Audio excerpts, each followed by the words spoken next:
मैतै की थवाइमकनी खल्लिबा सलाइ तरेत की फिरालदा कुकी जो मिलिटेनी चिंगनबसिंगना चथखिबा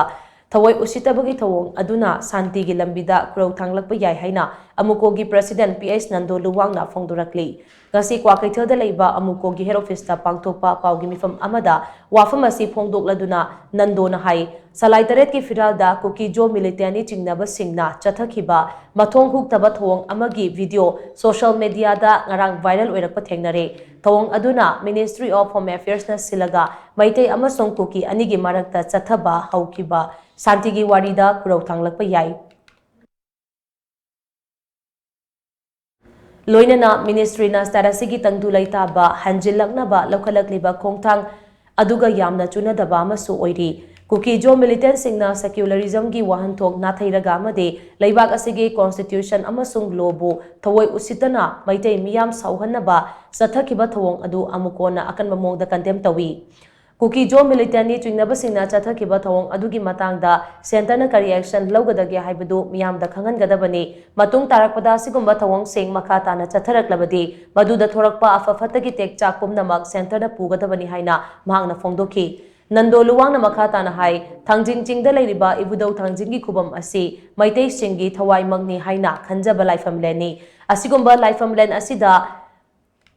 याशिनबगी वाफम अमता लैरोय मियामना थांजिंग चिंकादुना इबुदौ थांजिंग खुरुंबा यानबा सेंटर अमसुंग स्टेट गवर्नमेंटना सिक्योरिटी मतिक चाना पीदुना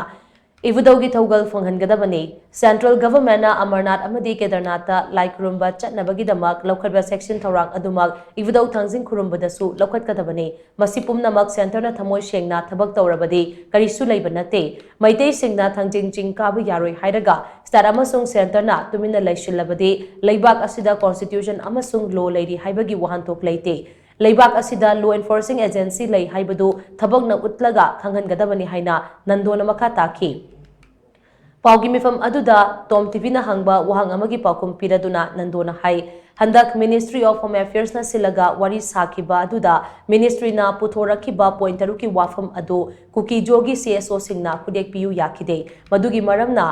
अमुको अमसुंग फोक्स असी मितै सिंगी महुत सिनबा सीएसओ नते हाइना वारी सानबा अदुदा यावबा कुकी जोगी सीएसओ सिंगना फोंदोरखी मसिना ताकपदी कुकी जोगी मिहुत सिंग अदो मरै अनि लोंगी हाइबनी मरमदी वारी साबा अदु हौद्रिङैदा मखोइदी खुलखुल सिंगदा चटलगा मियामगे mandate लौरकले अमुको अमसुंग फोक्सो Meitei मियामगे mandate लौरकलब्रा हाइना हंगलखी मदुदा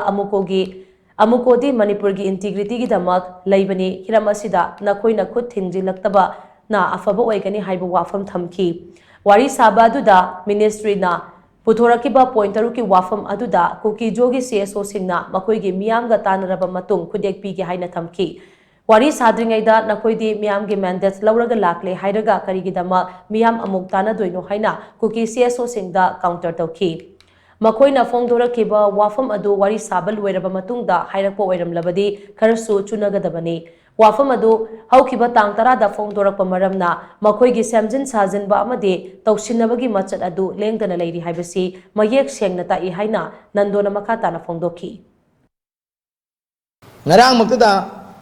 video viral oiriba salai tariki firan nadu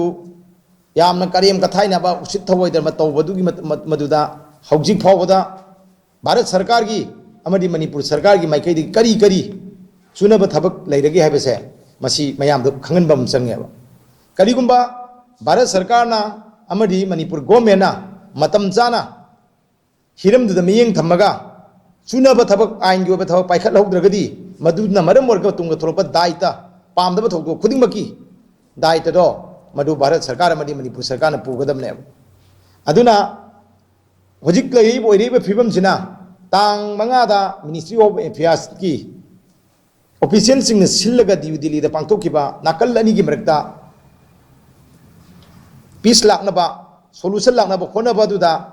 ngarang video viral chaliba aduna साथीना डिस्टर्ब तौरे मदुने हेन रंग थोन मचाम वेरेसी खंग मनिना मिनिस्ट्री ऑफ अफेयर्स नसु मखोगी तोहम तोप थबक हिंग तौगदमने